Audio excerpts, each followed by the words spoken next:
Viewers, you are welcome to our Monday edition of Between the Lines.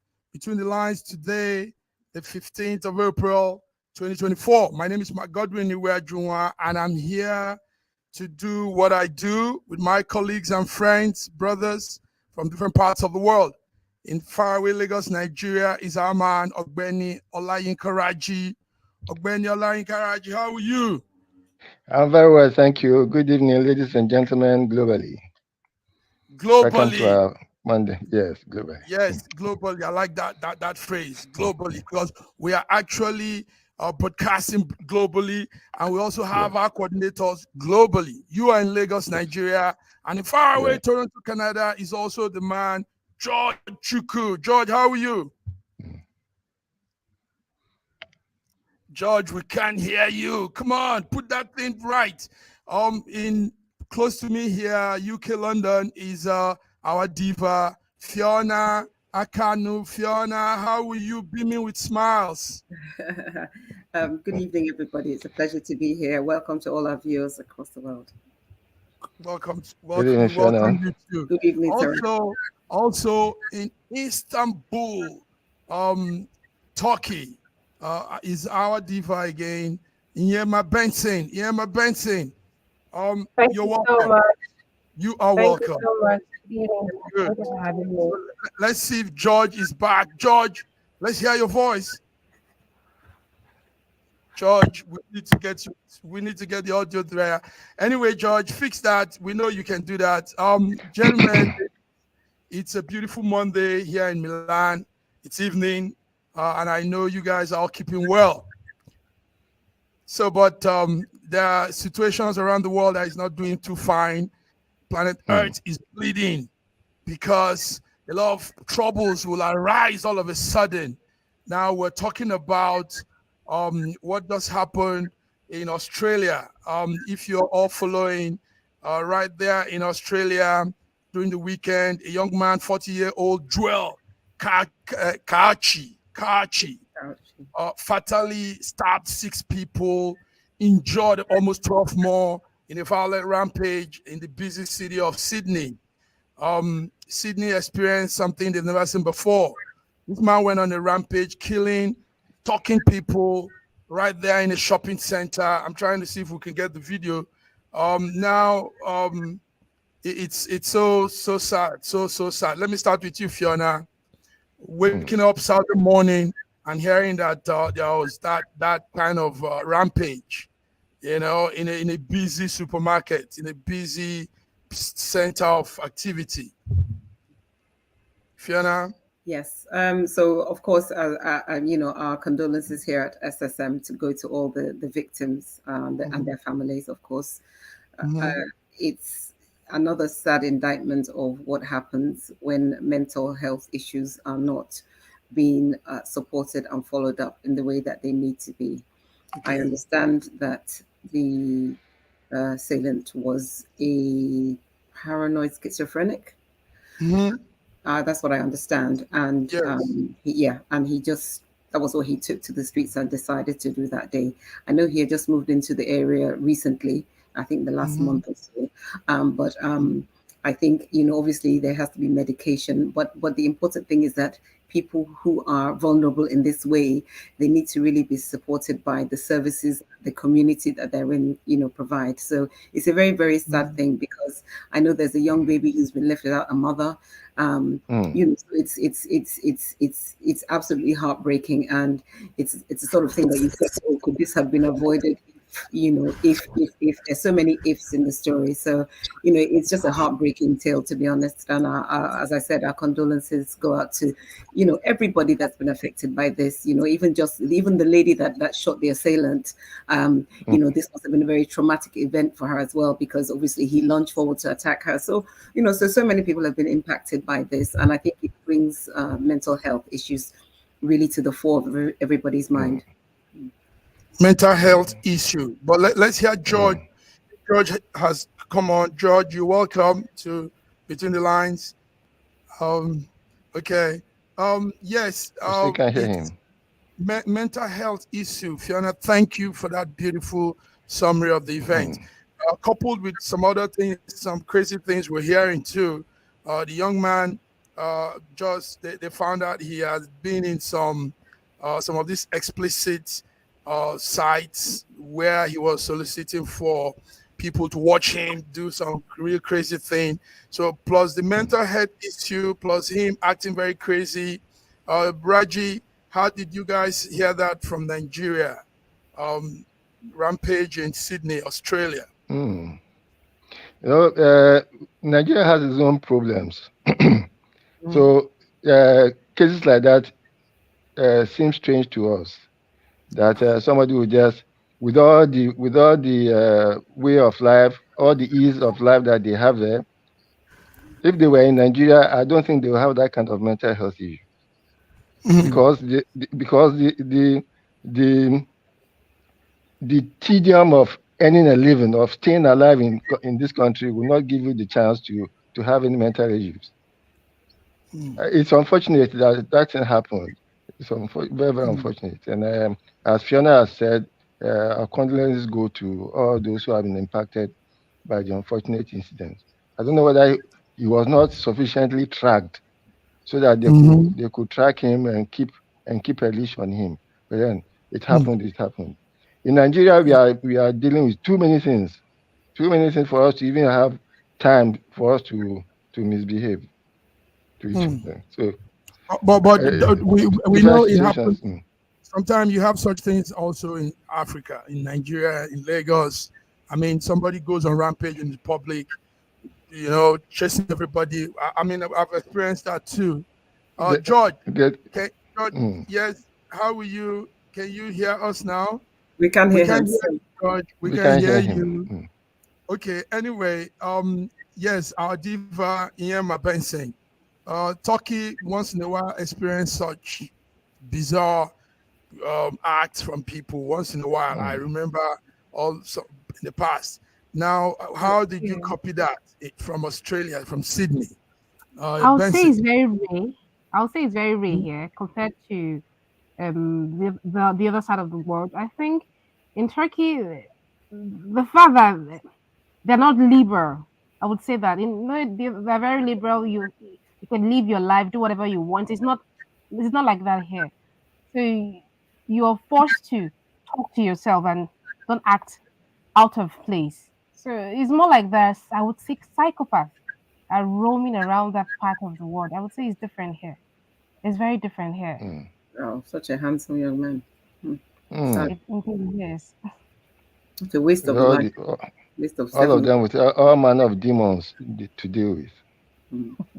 Very it's sad.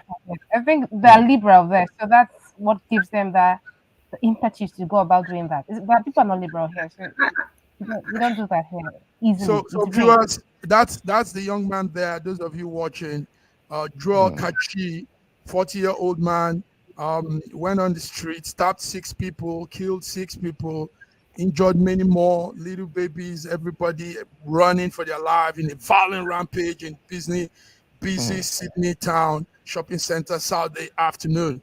One thing they said, guys, is he's obsessed with knives. Pictures come out of him holding knives, playing with knives and all that. So I think there are these people like that. There are people that are obsessed with knives, with cutting objects. Remember the young lady that also had similar thing in Nigeria one time, the young lady that killed his boyfriend, one Chidinma something. The story was she was so obsessed with knife, and when we went through some of her clips, we saw her playing with knives at many points in time. So people could be obsessed with knives. Fiona, what do you know about obsession? I mean, I know people get obsessed with food, some people are obsessed with clothing, but kind of knife is crazy.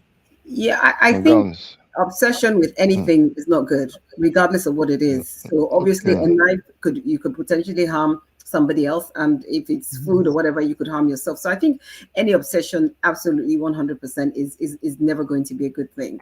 And of course, if you have somebody that has a mental health issue, which I don't think it's so much about them being liberal, but I think he does have a mental health issue as well, compounded with this fixation, because it's a fixation, isn't it? So compounded with this fixation with the knives, these are the sort of, because we've heard of things like this before, where people have a fixation with something and it's almost like they have to take it to the extreme extent to keep getting their highs. So that's really what I think has happened in this case, which is very sad and very unfortunate for the people who have lost their lives. Yeah, Very sad. just George. like one guy who was so obsessed with guns, was so obsessed with guns that he took an AR-47 one day and decided to go hunting. And was going to hunting humans. I mean, shooting people for windows and things. Yes, a lot of Americans are. He just went. Yes, that part of the world, their own obsession is guns. Oh, it's guns. sad. All manner of guns. But let's go on, rifles. guys. Let's go on to other stories making round. Like we said, the world is bleeding. So many things. Now I want us to weigh into what's happening with Israel and the new enemy. It's no more Israel and Hamas. It's now Israel and Iran. Iran is yesterday, like you all probably would have been following up. Israel had to. Now they are trying to weigh into the response of what will happen, what they will do after Iran fired missiles barrage. 300 of it. Israel military said 90% of those 300 missiles were intercepted by Israel and some countries, some partner countries also. But now Israel is saying they are looking at what to do, how to retaliate. But the world leaders are begging for everybody to temper peace with. Let's put a hold here. I wish George could speak. George, can you hear me? Yeah, now we can hear you. Yes. Go ahead, George. Let's start with this. At last. Well, okay, at last, yeah. But anyway, listen, one of the major problems, I'm gonna scale back for a second, on the previous topic that we had regarding the young man that went at 40 years old that went and started killing people with knives and all that kind of stuff. One of the problems we have is we have redefined a whole lot of psychological issues because we are afraid of tagging things the way they're supposed to be. And therefore, we give it an alternative explanation because we don't want to, hurt people. People's skin are so thin these days. These things that we are talking about, somebody who is schizophrenia, something, like they have who is that person talking to them in their mind? This is demonic possession. Call it what it is. Because we run away from all of this, and then all of a sudden, in our country, when people go like that, they go to the streets, they get naked, they become mad people, and people avoid them. But here, they give them alternative definition of psychological definition that will not harm anybody. These people are sick in the head, just like somebody will have cancer. You rush them to the hospital and want to treat them. Mental health issue is a very serious issue that needs to be attended to because there is a psychosomatic effect when people are thinking wrong. Their body will reflect in that way too. So these are people that can, if we discover them, the law ought to take care of it. But because of being scared of, tagging people or whatever, they say, oh, he's not done anything wrong. Let's leave him alone until, something like this happens. And then they begin to, go ahead and, do whatever they want to do. But when it comes to Hamas and what happened with Iran, like we were discussing, you see, there are so many aspects of this particular situation regarding Iran and Israel. Number one, we know what happened on October 7th. That brought about the Gaza issue that we're still dealing with right now. Now, Israel went and bombed Iranian embassy somewhere and killing some of their people. So for them to be quiet, it will look like they are weak. So they had to respond. Now, when you look at this whole entire thing now, they had to appeal to U.S. and tell them what they are supposed to do. which actually help US and UK and other allied nations to Israel to get ready. And that's the reason why there wasn't so much catastrophe or many destructions in that place. But to me, I know that Benjamin Netanyahu, because of his legal issues that he's having, might want to go ahead because they have been looking for opportunity to destroy the nuclear sites that Iran has, and because of the being afraid, because Iran wants to annihilate them. So this is what is really going on right now.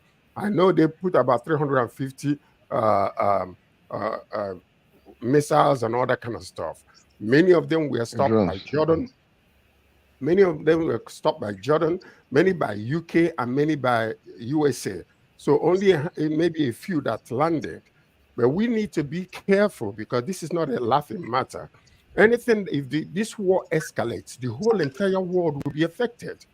We are such a global village right now, and something that happens in one part of the world, economically and financially, will affect everybody else. So we're seeking for dialogue to stop all these messes that are happening around the world.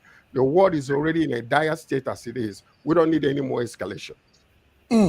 We don't need any more escalation. George came strong on this one.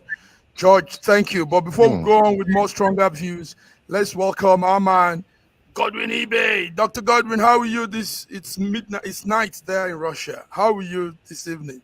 Yes, it's night, close to midnight, past 10. Well, I'm fine, thank you.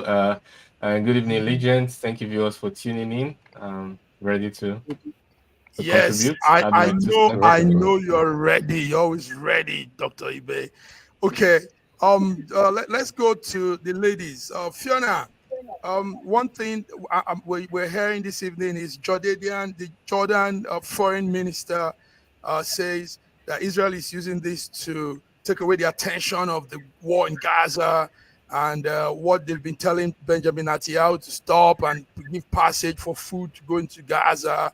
Now, is it true? Is that what you think it is? Or is it that of a truth, Israel is at war with Iran? And we all know how it all began. I mean, the embassy bombing, killing of some commanders, their families and all that. And now this is happening. Fiona, what are you copying on this? All I'm going to say is that when there is an argument, a quarrel, or a war, everybody has their own version of what is right and what is wrong. For me, my main concern is the humanitarian effect and the economic effect on all of us. That's my major concern. When big people are playing like this and you don't really understand, well, you have a general understanding of the reasons behind it. As a pacifist, I tend to just be concerned about lives just being wasted for absolutely no reason at all. That's my major concern. So that's all I have to say on the topic. You know, I don't talk about this sort of thing. Okay, you want to keep the safe line. You want to okay, Yema, how is Turkey seeing all of this? I mean, the background story for some of our viewers, if you're following, it started with the Houthis, the Houthi rebel. Information got to Israel that they were being backed up by Iran government and Iran, whatever. And in retaliation, Israel went and slammed on the Iran embassy, killing some senior people there with their families. And all of this is now, it's brewing up, everything keep brewing. Now we have Iran sending 300 missiles. Boom, boom, boom, boom, boom. The whole place was sparkling like you sparkling wine. So, Yema, how is Turkey seeing all of this? Barrage of missiles. We hope it didn't come close to you guys, too. Not at all. Turkey is, I say, they're always in solidarity with their Islamic fellows. They are always really affected. So I know when this the Gaza and the Israelis thing happened, I know how affected they were. It even affected their elections, I guess. As much as I don't really like talking about wars and crimes and all that, war is a big money. It brings money for countries, I would say. But yes, it really affected Turkey and their lifestyle. And they've been sending aid as well. and then they were threatening. I think Erdogan was threatening to also help in the fight with Gaza and all that. But the people were like against it here. They were protesting against it that they should take it more on a peace level. So yes, it has really affected Turkey. Okay. Really. Reggie, yes, Yes. I saw some of your views in the platform. So I Yes. know, yes, go ahead. Let's hear you. You know, I just saw an interview that was held with Cameron, and he was asked a simple question: Should any power attack your embassy anywhere in the world, what will be your reaction? And he said they will react with appropriate measures. That they will react with because it is unthinkable that you could put aside all diplomatic niceties to be bombing somebody's embassy in a foreign land. It is not. It is not right. It's not right. As has been said, it's all diversion and distraction from the main issues that Netanyahu is facing at home, and he can't be looking for war all over the world because he's not at peace at home. It should be caught. It should be put on a leash and stop from all this brigandage. Brigandage. Stop all this Yes, Godwin. I saw you were also putting on your views from the day it happened, and you have what you want to say. Yes, the bombing of the Iranian embassy in Syria was taking it too far, and they said some of the people that were killed were innocent people that were there to give aid to the hungry. And Israel bombed that embassy, killed many people. That was breaking international law. Yes. But Israel said they have their reasons. Godwin, let's hear you. Well, it's not just violation of international law, it's violation of diplomatic protocol, especially the Vienna Convention. It's clear that an attack on an embassy is an attack on home soil. It's mutually agreed by every single side. So an attack on an embassy is an attack in Iran. And so it's an invasion of Iran. We know, we want to repeat, I don't want to repeat the things that have already been said about Netanyahu having local domestic problems. But one thing we can notice is that all animals are not equal. So if they peradventure are, some are more equal than others, because we saw the reaction of when the Iranian embassy was bombed, the reaction especially of the West. And many were like, oh, we don't know, we've not been informed, or, we stand with, not even we stand with Israel, we're trying to get our hands on it, we've not been informed. That was the predominant response, or just silence. But when Iran has responded, we condemn, we stand with Israel, we do the whole that. So really, all animals are not equal. But we are not saying that all animals should be equal. I mean, we understand well that people have allies and people have enemies. We understand that, but it goes contrary to the same rule-based order which is preached by the West, and that their principle is based on principle of humanity. Now, it cannot be based on humanity, because this shows that it's either you are with us or you are against us. That's the major principle. Either you are with us or you are against us. And that if you're against us, then all lives cannot have the same value. And that is what we are seeing in Gaza. That is what we are seeing in Iran. And it's just like, I'm not saying that all animals should be equal, because I know it cannot be. But yeah, it is a paradox, a contradiction in these principles. Also, we talk about the effect on the globe. This is number one, oil prices. Iran is an oil producing nation. By causing a war, you are affecting them. You're also affecting air transport in all neighboring countries that close their airspace. Number three, you're affecting sea route logistics. Iran can close the Strait of Hormuz anytime they want, and they can obviously hijack ships, like they've taken over Israel's ship in the sea. These are major damages to trade routes in the international shipping route. So it's a very stupid thing to be playing this kind of games. I remember the US warned Israel about this influence it could have on energy prices around the world, but obviously they didn't heed. Ukraine, they also warned Ukraine, don't attack Russian refineries because of the effect on energy prices. They also didn't heed. And basically,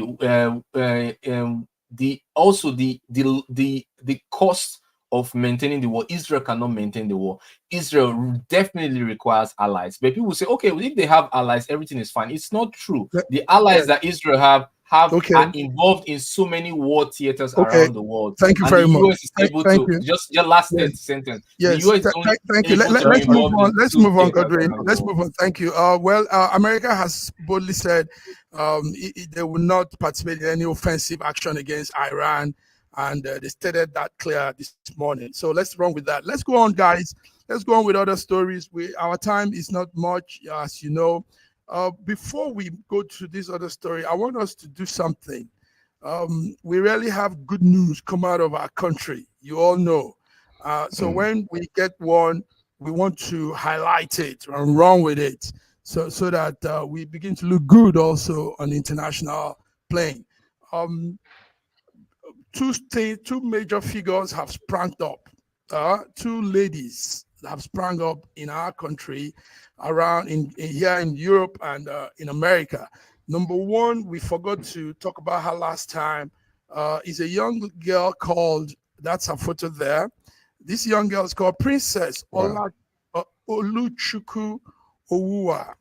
She became the first Nigerian female officer cadet to graduate from the Royal Military Academy, Sandos. We all know where Sandos is. So now she is a senior officer in the military.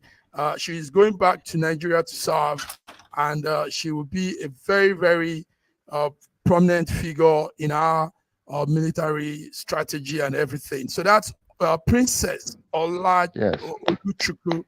Is it Oluchukwu? Oluchukwu. Yes, Oluchukwu. Oluchukwu. Yes, that's right. You're pronouncing it like a Yoruba person. Oluchukwu. Oluchukwu. No, it's Oluchukwu. Oluchukwu. Good. That is the work of God. Work of God. Yes. John, tell us, what do you know about her? What do you want to say? Well, I just wanted to congratulate her. You know, I mean, there are many good things coming out of Africa, from Nigeria, per se. You know, this is one of them. And then we congratulate her. We are proud of her. And I hope she will continue to do us proud. Basically, that's it. That's it. That's it, George. Thank you. Anybody want to say anything? Iema, you want to congratulate your fellow lady? Yeah. Right. Doesn't have to be. Yeah, of course. I'm proud of her that she's Nigerian and that she's a lady, but it doesn't have to really be. The important thing that she's a Nigerian. That's number one thing, and that she's African. And at least this will be about one of the good things that they will talk about in Nigerian, being Nigerian. So she's really showing the power of Nigerian outside of Nigeria. I'm proud of her. Wow. Nice. Fiona, you have anything to say? Yeah, just congratulations to her. And I think I echo what Nyema said, that it's not really about her being a woman or whatever. It's more about the fact that she's a Nigerian, really, to be honest. As you know, I'm a proud Nigerian. I will always be a proud Nigerian, regardless of anything. So I'm absolutely delighted about this news. Thank you. Godwin. Yeah, she's done wonderfully well. In fact, people like her make me want to see more of these in places like Russia. Want to see more Nigerians in high military positions, high positions of power. And as I speak to many Russians here, I said I would like to see Russians in Nigeria corridors of power in Nigeria, and I would like to see Nigerians in corridors of power in Russia. I think those this kind of achievements in the United Kingdom make me want to tell Russians that we can also do this. Yes, we can also do this. Before we go to the other one, Raji, do you have anything to say? Because we have another lady, Aluko. I just did all what my colleagues have said. Yes. Okay, good. Annie Aluko is the other lady that has done impressive work. We celebrate with them. Annie has a stake in a football club here in Italy, FC Como Women Club. here in Como, north of Italy. Eni has bought shares. They are big shares. She used to play. She used to play back in the day. She played for quite some clubs in the United Kingdom, Buckingham City, Chelsea, women clubs, St. Louis, Atlantico in Spain, Sky Blue FC, Buckingham City. So, but now Eni is not a footballer, but a businesswoman, and a big one, not a small one, a very big one. Impressive move. So that's Eni Aluko. Eni Aluko was born in Lagos, Nigeria, 1987, and a former professional footballer, and now a businesswoman in Europe. Business. Her stake is in Europe. You know. So that's great. who wants to say anything about Eni? That's the second one. Eni. Viewers looking at the screen, that's Eni there. Anybody want to say anything? I understand she's also very well read, probably a PhD holder. Yes, if I'm not wrong, I understand she's also well read. Well, I don't congratulations to her. Yes, congratulations I don't know about that. And I also like to say that this should be like, should I say, a miles for parents in Nigeria to really give way to allow their female children to just explore. I know it's changing, the narrative is changing, but I want more of it. Like, a woman can be anything they want to be. They should just allow them to explore and not just confine them to the corridor of something, like the corridor of I don't know. With women should explore as well. I just think this is a nice one. Nice one. Thank you. George, go ahead. Women are exploring, based on the way things used to be. When we see, women, especially from our country, achieving great things like this, it helps us to look from the corridors of Nigeria also to see the achievements they're doing outside. Like the book, Yema's book says, he's talking about being Nigeria in diaspora. So when we see diasporans, coming out and doing great things, it will encourage the women in Nigeria to let them know what a man can do. According to Raji, women can do better. So I am so happy. Raji, I would like to talk about the opportunity given to women in Nigeria. I think it's not the same that is given in diaspora. That's my position. That's the reason why I'm saying that it makes sense when they go outside and achieve greatness like that, and we have to echo it in order to let the people who are the patriarchs of Nigeria, that women can also do great things and the opportunity can be given to them, and they can be just as great as any man can be. That's what I'm saying. They can be. Anyway, guys, we have to do this because, like you all know, it's all sad news most times coming out of our place. But with news like this, you keep people, we make them know that, yes, there's something good coming out of Israel, coming out of everywhere. My Godwin. Yes. A perfect example is Fiona and Nyema. Look at look what they're doing in diaspora, doing great things, and they are among us here. Don't you see that whenever it's only men, it's a little dark, but when they show up, light shows up, and everybody rejoices because of that. So this is the reason why I'm echoing these women. They are doing great things. I wish I was allowed to sing. I was just saying, the man. Believe me, George. They are going further. It's going to be a big boom soon. With what they are doing, what we're doing here. Watch, you guys. All right, guys. Let's go to a break. Yes, Godwin, go ahead. Godwin, go ahead. Yes, I say it's very fantastic, giving women opportunities, more privileges, or even opportunities, and we'll see these kind of results. But for those who are thinking that all women are going to go into this kind of fields, it actually won't happen. Because in the empirical data shows that in the more egalitarian a society is, women tend to prefer motherhood, family, and things that help to increase both success of family and child upbringing and all of that. It's actually a scarcity of opportunities that pushes women to go into masculine roles and all of that. So I think freedom is actually good because women will actually choose the right thing, and that is femininity, which is important for child upbringing and family support. Hold on. Masculine roles? I mean, who defines the boundaries? You know, a woman can be a prime minister, a woman can be a president, a woman, they have done it around the world and they're doing great. A woman can be a commander in the military. Let me explain what I mean. I think it didn't come out. It's not a matter of defining boundaries. No. It's not. Yeah, it's not about. No, let me explain. You don't understand. They are clearly. So yeah, let me explain what I mean. There's no particular limit to what a woman can do or what a man can do in terms of where they can go or where they cannot go. But there are some jobs that are predominantly focused on strength. Strength is the focus, physical strength, not mental strength, emotional strength, and all of that. Or some responsibilities that are traditionally for men, like being in the war front. We wouldn't want women to be, predominantly be at the war front. We want women, men, we want to be women. Women want to be.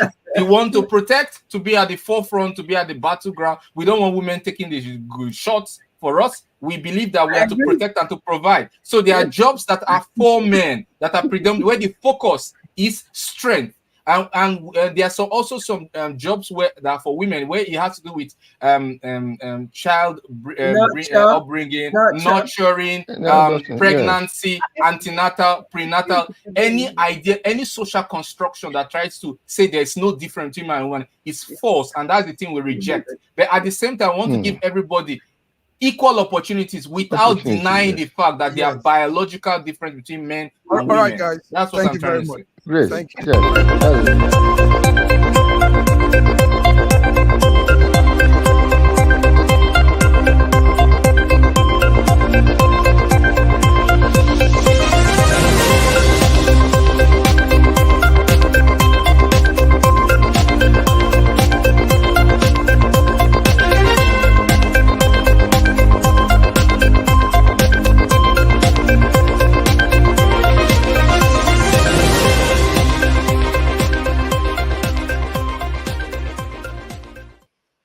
Between the Lines, viewers, Between the Lines is our Monday starter, news starter, and you are tuned into SSM Monday Between the Lines. SSM, like you know, is a diaspora leading English network. It's for both home and abroad, Nigerians, both home and abroad. And this is one of the most respected, trusted source for your updates. So stay tuned with us, Between the Lines. Sir George and Raji and Godwin, let's come now to some other news that looks like sounds like good news, and that is that the Nigerian inflation rate has hit 33.20 as the Naira rebound. The Naira is rebounding, guys. Are you following up? The Naira has come up. Price of food and basic commodities have gone through some stage now. As the country continues to battle with very tough economic crisis, but the Naira is coming up, inflation is jumping back. As at March, it was 33.20, but this time it's going to 33. As at March, it was 31.70. Now we're hitting 33.20. Raji, what do you have on that? Tell us. Yes. See, it's all cosmetics. What was the Naira before they tried to drown it? And now that they tried to drown it and the Naira refused to drown, they are now saying that they are saving the Naira. The Naira was less than 700 before it went to almost got to 2,000. So what's the jubilation? Prices of food items have gone up and they are not coming down. The mistake the government made was in allowing the Naira to have gone so low as to affect all prices. Now it is difficult. It is easy for prices to go up. It is very difficult for them to come down. We are still buying food at more than 3 times the cost that we are buying it when Naira was 700. We are still buying it. Even if the Naira now has come down to less than 1,000, but the food prices are still up. So just deception, just cosmetics. There's nothing improving. There's nothing George, until a bucket of until a paint bucket of Gary comes down to 700 that it was before the Naira went haywire. I'm not saying anything about whether the Naira is coming up or the Naira is going down. But George, looking at the movement, Raraji, looking at the movement, I saw that in March of 2024, last month, inflation rate showed an increase. I think it was like an increase of 1.50% point compared to February. Now, it was going in that way, fluctuating, but now it's coming down. And like I said, now it has hit about 30.20% as the Naira seems to show. George, what do you say? Is it deception or is it real? Well, I really, there are ideal situations and there are real situations. The ideal situation is what we are facing right now. After Naira nearly went belly up, and then all of a sudden they put in some things that they put together, and then the value of Naira is coming down internationally and is gaining some strength. But the fact is there ought to be also internal control. Internal control is the influence of the government, that when this the Naira is coming down like it is, the value of Naira is rising, that they have to make make some kind of concession locally to ensure that the way that it's going up and vacillating when it was weakening, that the prices will come down to affect people. But what you see, people are afraid. That's one thing you have to understand. When a currency is so volatile, you don't know when it's going to go up and when it's going to come down. Even when it's gaining weight like what it is, gaining value right now, people are still afraid. But you can't tell somebody, okay, well, Naira is coming, therefore reduce your Gary 1 cup, for 5 Naira, reduce it 5 Naira. Because the point is, even the people they're buying from are still selling at a higher price. When they retail, they have to retail to make money, to get a profit. So what I'm saying is, it is good that internationally our money is gaining strength and the value is increasing. Eventually, it will come to the point whereby, hopefully the government might be able to, do something internally to reduce the prices of food, especially food products. Because a lot of people that are, importing goods, they imported goods mostly because, when the Naira was very weak. And you wouldn't expect them now that Naira is falling to, when it comes down and they want to sell at a lower price, they're going to lose money.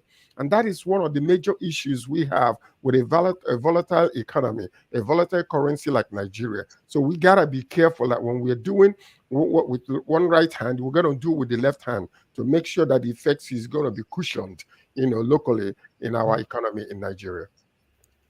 George, you sound like you walk in Wall Street. Do you walk the Wall Street? I mean, you just broke this down so well. Anybody has anything to say? I thought it's good news. Go ahead. Of course, good news. What's good news? I mean, the slight change from what was very abnormal. I mean, should be good news, even if it's Look. Let me tell you something. Naira rebound is bad for export. Yes, it's bad for export in terms of if you're export-oriented economy, you have less money to balance your budget. I'll give you an example. When the Russia and Ukraine special military operation began, Russia ruble basically fell very drastically, was almost getting to 150, 200. And the government did everything to raise the value, and the rubles fell, and all of a sudden it was trading so low, like even to the pre-invasion level. Everyone was some people were happy, some people were scared, but at the same time the government understood that, well, it's not going to balance the budget, and began to take measures to weaken the rubles to a range that is optimal for balancing the budget. These are the things that we economists in the country, policymakers, have to understand. The optimum range for balancing the budget. That's number one. Number two, we should be able to identify what is strategic goods and services. In Russia, for example, during coronavirus, during lockdown, during special thing, imagine you're selling salt and then you add the price of salt in 40%. You know, so many government agencies will come to you, the company's office, and try to find something to hold you if it's not your tax that you forgot to pay or something. I mean, because you are playing with a strategic good, and your greed will be punished by the public, punished by the government. Everybody will go against you, basically. That is why when you see something happens in Russia, maybe any catastrophe, the companies go out of their way to show their stance. Like if it's canceling debts, if it's showing support, to show that, look, we understand how important this is to the public, and we cannot be neutral or pretend like we don't care. The government should be able to identify strategic goods and services where the profit margin cannot be more than 10%.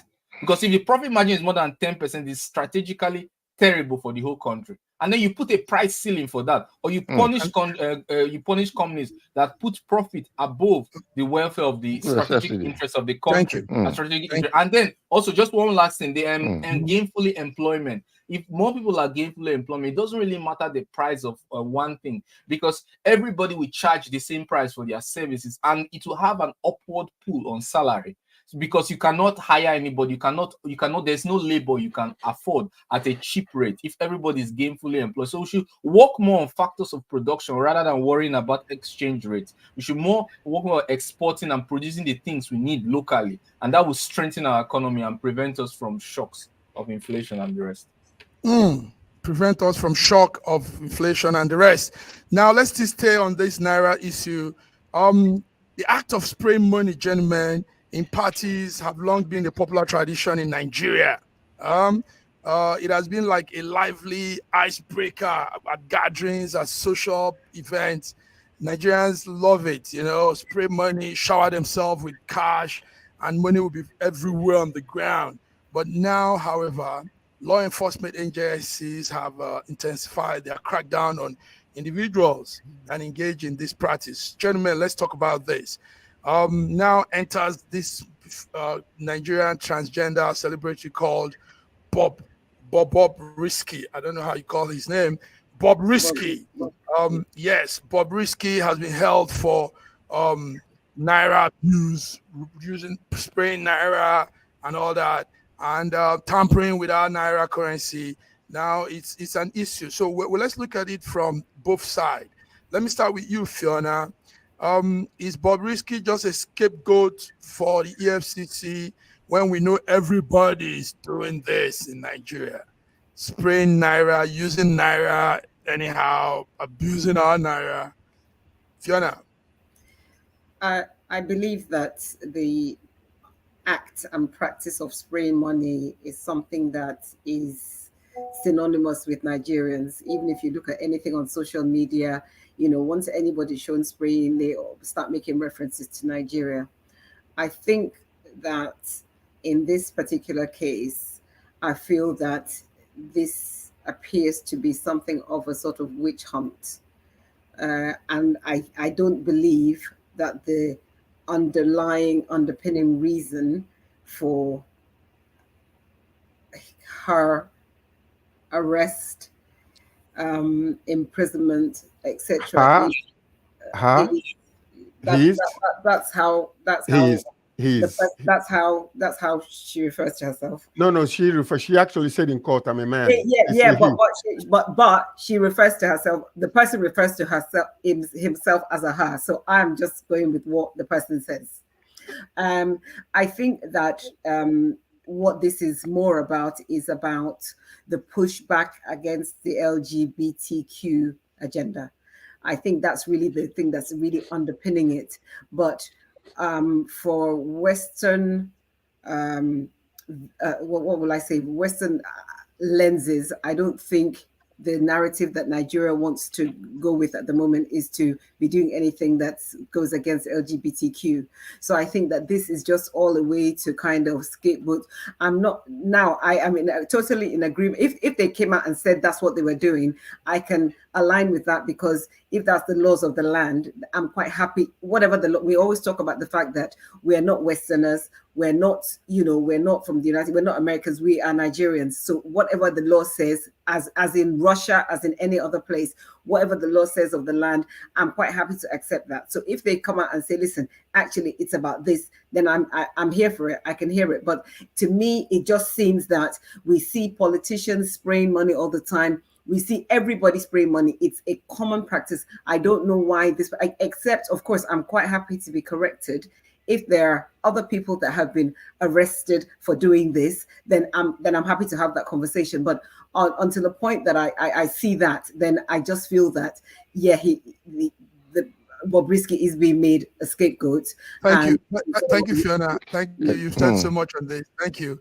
I know it's a little bit delicate topic thing to tread on. I know George was saying how he and all that. Well, the focal point is not just Bobrisky. It's also that if we're going to start this, let's do this to everybody, because everybody is abusing the Naira. I mean, Raji is a Lagos man, and I know Raji doesn't play with his Owambe, and I know what goes down in the Owambe. The Owambe gets, I don't spray. I don't spray. No, okay, I don't tell spray. us. So Definitely, Bobrisky is not in prison because of spraying. In fact, when I saw the video, I didn't see what he sprayed. I didn't see how he abused the Naira. Now, I didn't even see how that case became an EFCC case. I think he's being he's just being ridiculed because of his lifestyle. And you see, it's all some level of comic relief anyway. When when I don't know even when she was asked about her gender, and she humbly submitted that I am a man. What did you say? And then it's so comical. And then the immigration people now said that they had to examine him to be sure which part of the cell they could take. Okay. I see Irma laughing. I know. I don't think this is funny in any way, Sha. I think this is dreadful. Really very bad. funny. Yes. Irma, go ahead. Yes, it's very funny. I'm not. For me, it's not a delicate issue. Nigeria, we are Africans. We not appreciate being he, she. We don't do that. We know there are two genders, and that's it. There's nothing like he, she. He's a man. That's what he is. He's parading himself as he's a man. So yes, he's a scapegoat, I would say. He's not the first to, and yes, like Mr. Raji said, I didn't see the video where he was praying. He was actually giving him bundles. I saw that video. So he's just a scapegoat to stop the practice of LGBTQ. So it's just a scapegoat. That's it. So okay. Can I comment on this? This is so funny. Yes, go ahead. I'm laughing because everybody is struggling to know whether to call he or she or whatever the case may be. I'm not struggling in Russia. I'm not struggling. No, I'm not struggling. No. What I'm saying is, because of what he says he is or whatever the case might be. Now, the point about this is this: there was an actress that was first arrested, given sentenced to 6 months, but also given an option to pay 300,000 naira. But that did not happen with Bobrisky. So that is where I see something quite different. But also there are so many things happening in our country that demands, the EFCC's attention to just kind of come to localize themselves, bring themselves so low, to take this to court and all that kind of stuff. When people that are committing serious crimes in Nigeria, people get money from the banks and all terrorist organizations, and they're sitting pretty and nothing is happening, and then we're going to go to people that are spraying money. I'm not saying that we should not do that. But I think this, he's being used as an scapegoat in this particular situation. Why would they give that woman, the actress, option to pay 300,000. But when it comes to him, there is no option. What is really going on? And besides, anyway, like I said before, yes, indeed, if the law demands that we ought to respect our Naira, maybe me and Nima, I'm coming down to Turkey. We're going to design something that we can use. So when people are dancing, we spray into that container that will be huge, like an umbrella like this. That all the money will go in there. It will not touch the ground. Because I can That's the ballot box. It's still against the law. It's still against the law. No. If it's in a container, it's not against the law. Let me tell you what. Let me tell you what the CBN Act says. Let me finish. Yeah, let me finish here. Finish. No, you see, the point is this, okay? After the pandemic, we saw that we want to make sure that our money is a little cleaner. Because if it goes into the gutter and comes out, people touch it, they can touch themselves. And the other, you're a doctor, you understand, how diseases can spread. So people stepping upon the money. I can see where they're coming from when it comes to health issues. But there could be also, something that could be used, to spray money so that it will not touch the ground and people can just take it, from there. So that's what I'm saying. Dr. Godwin, I'm sorry. Go ahead. Thank you so much. Let's just define things correctly. First of all, this is not a law. This is a policy. It's not a law. It's a policy that is enshrined in the CBN Act of 2027, 2007. So the CBN policy is not enshrined in any constitution whatsoever. That means it can be changed by any new act. And so now, what does that act say? The act says, for the avoidance of doubt, spraying off, dancing, listen to it, dancing, or marching on the Naira or any note, not only Naira, or any note issued by the bank during social occasions or otherwise, however, shall constitute an abuse and defacing of the Naira or any such note, and shall be punishable under subsection 1 of this section. So dancing to it, matching it, or spraying it. Now, this is a stupid policy, if you ask me, because it is our tradition. We should portray. In Russia, we spray rubles as an extension of our culture. We are not defacing it. We are gifting them, and we are happy. And the Russians accept our culture. They respect it. They see it. The Russians and everyone is happy. We know that it's not an insult. We're not throwing it in the bin or defacing it. We are gifting it. Why are we afraid in Nigeria? In other countries, Nigerian culture is exported. People accept it, and they're in awe. They're in amazement. Absolutely. They like it. They love it. They say, "Wow!" First of all, they see the generosity. They love the generosity, and they also value the manner of approach, the manner of display of this culture. And back at home, we are cannibalizing our own culture. So it's stupidity of the highest order. When it comes to stepping on the currency, I draw the line at that point. You can't step on the currency. You can't dance on the currency. You can't spray it. Yes. Not dancing on. There's no place where it's saying dancing on. It's dancing. Stepping on. Yeah. Stepping on was matching on was mentioned, but dancing to it. So of course, stepping on can be. I mean, why would you want to step on one? It can be unintentional because it's on the floor and you are dancing. It can be accidental. It's different when you take a Naira and then. In some places, it is very obvious that they spray it on the floor and then they I understand. This should be subject to the court, to investigative bodies to see if there was an intent to deface the value of the Naira. But when there's no such intent by evidence or video, it's only people who are dancing happily, maybe during a marriage, maybe during a baby dedication, then why would you destroy their lives because of that? So I think it's a stupid policy. Wonderful. However, like you guys have said, the law enforcement agency have now intensified a crackdown on individuals that engage in this. So viewers listening, take note, it's now an offense. And like Godwin said, it's cited in the Violation Act of Section 21 of the third Nigerian CBN Act of 2007. So now it's a crime to do that. So let's move on, guys. Let's move on. Yeah, but one thing that Godwin did not mention was, thank you so much, Godwin, for because your narratives were very, very sound. But Bob Risky did this in January. according to what I was reading. I don't know if it's correct or not. And the law came in February. And then the law has been there before. No. It's been there before January 2007, 2007 CBN Act. 2007 CBN Act. So that means if they have to retroactively go, they have to get all our arrest a lot of people. A lot of governors. A lot of our politicians need to be arrested.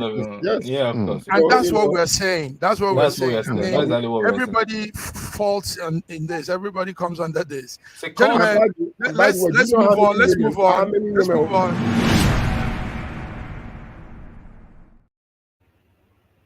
Let's move on, gentlemen. I think Raji is in a good position to tell us what's happening. There's a breaking news this afternoon. Blackout, as the discourse reports, fresh national collapse. Is that true, Raji? Nigerian, they said the grind experienced some fresh shutdown, and since morning, they said the distribution of electricity has completely collapsed. Raji, let's hear from you. What's the situation report there? It is such a sad situation. When PACN, when the discos came out with their Band A and hiking tariffs, I said before, and I'm saying it again, there is no way anybody in this country, whichever band you may be, can be assured or guaranteed more than 12-hour regular power every day. If they do it for 2 days, they can't do it on the third day. And therefore, they are raising tariffs is just like extortion, because they themselves are saying that they are bringing a service level agreement. Obviously, they don't understand what it meant by service level agreement. A service level agreement guarantees you a certain number of hours per day where you have guaranteed power. Anytime they breach that guarantee, they have to resort to the previous tariff. It appears no disco can sustain, because our national grid is not stable. Our national grid, if our national grid supplies us power for 2 days consistently, on the third day it will suffer a zonto dance. Yes. but something was mentioned in the service level agreement, as I understand. They said a minimum of 20 hours per day. And it was mentioned that does not mean they can keep to it, but at least something was mentioned, 20 hours a day. From what you are saying, it's impossible. It's impossible. It is impossible for them to supply you 12 hours a day consistently for 1 week without the so they cannot even fulfill their own. There's already a willing buyer, willing seller arrangement that guarantees the willing buyer at least 12 hours a day of power. It has never been fulfilled. It has only been fulfilled on the buyer side, who has been paying the extra charges. It has never been fulfilled. Our national grid is under threat. What we can do is to decentralize it. Yeah. So the story there now is it has broken down, and we hope they fix this. Instead of talking of increase in the tariff, they should fix all gadgets and appliances and everything. Then they can now talk of increase in tariff. Gentlemen, let's go on again. Let's go on to this one that will close up the story. Can I just ask a question? Okay, go ahead. Yes. I just wanted to ask, how is Abia State's electricity? So how is that going? Does anybody know? Is it what's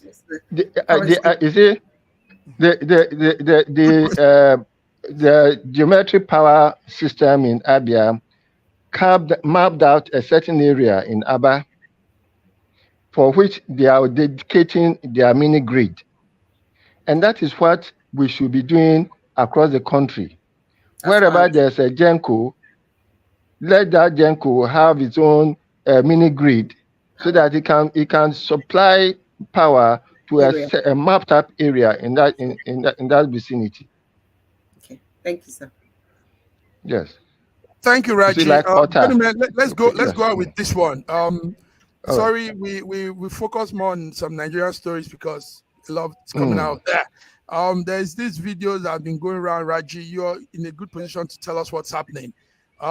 There's this thing we've been saying about the Republic of the Yoruba Nation.